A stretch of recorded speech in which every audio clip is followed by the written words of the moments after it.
hour, the president is meeting with Democrats from the House. The first of a series of new talks with lawmakers from both houses of Congress on both sides of the aisle. Finally.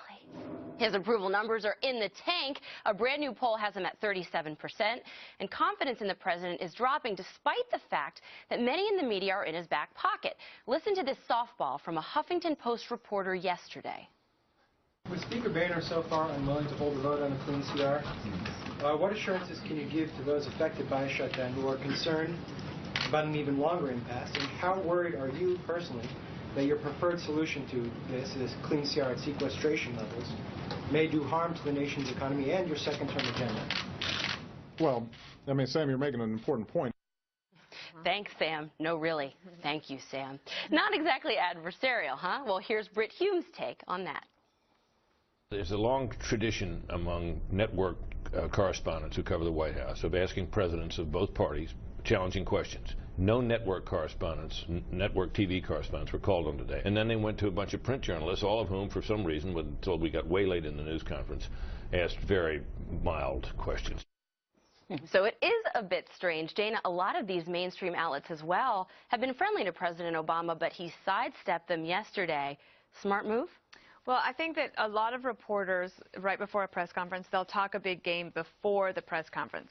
And they'll strut their stuff down the hallway about how they're going to ask the president this or that. Then they get in the room. And what I found is that even though questions can be hard-edged, they're typically fairly respectful. That type of question that you saw just there, I don't remember ever getting one kind of like that. I said, thank you so much for asking. You know, if I would have asked that question, I would have just asked, it in that way. In fact, I did ask that question. Yeah. Thank you for reading, I love your stuff. Love it. I just love your ride. I think that reporters are somewhat intimidated when the president comes in the room. I don't understand why in the 6th year of a presidency that is the case.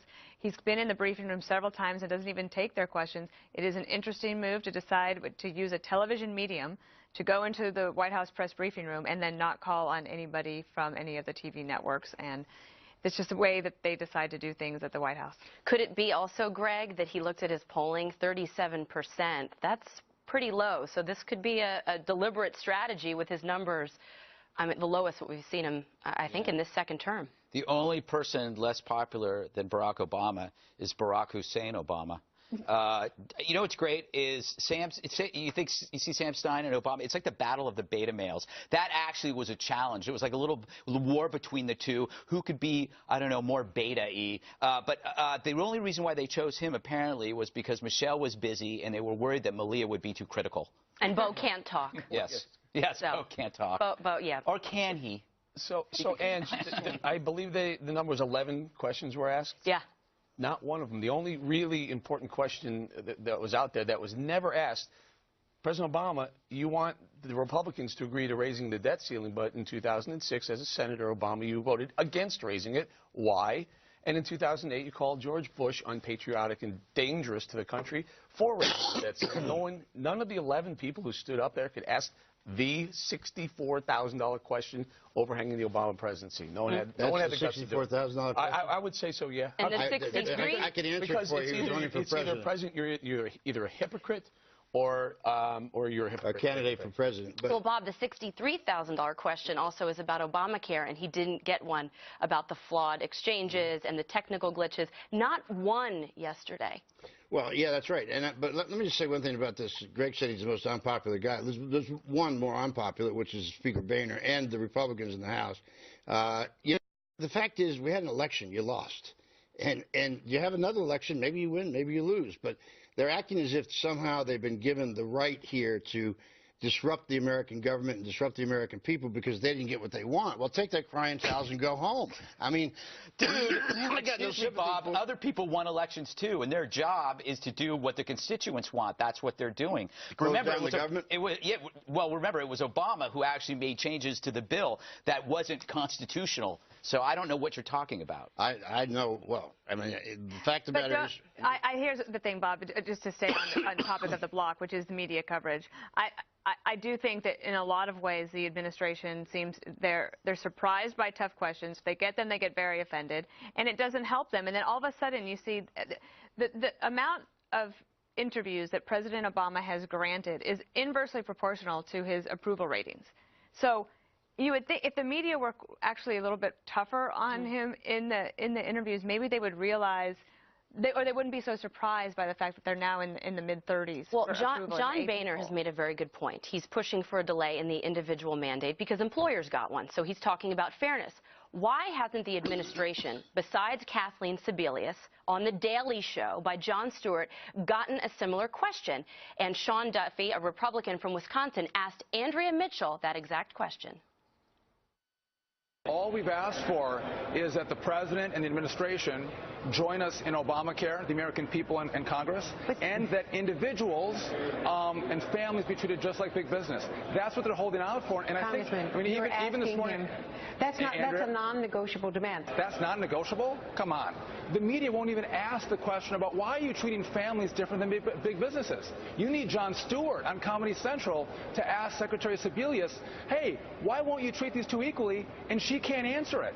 I mean, that's how pathetic I think news reporting has become when we won't ask tough questions to the administration. Well, we've asked questions to both sides. That's not fair. No one's asked that question but Jon Stewart. I think the media should start doing its job. And Greg, what would the media do without this government shutdown? Imagine if it were just the implementation of Obamacare. Yeah. Would they be able to get away with not covering it at all? Well, that is their excuse right now. They're saying the reason the Republicans really screwed up because of the shutdown. If you didn't have the shutdown, everybody would be focusing on this catastrophe. There might be some truth to that, but I happen to believe you can cover both, and I think it's a lousy excuse. But maybe they're right. Look, President Obama does not care about his popularity. He's not going for another election. Do you think Brian Austin Green cares about his popularity? No, he's got Megan Fox. And Obamacare is Obama's Megan Fox. You can hate him all you want, but he has this crowning achievement, as awful as it is for a hardcore left-wing progressive. Obamacare is the greatest achievement you could ever have. Megan Fox is so much hotter than Obamacare. In his mind, not what do you consider? I assume you consider USA Today sort of mainstream media, correct? Not really. Don't? All right. Well, then let's assume that most people do. I still don't.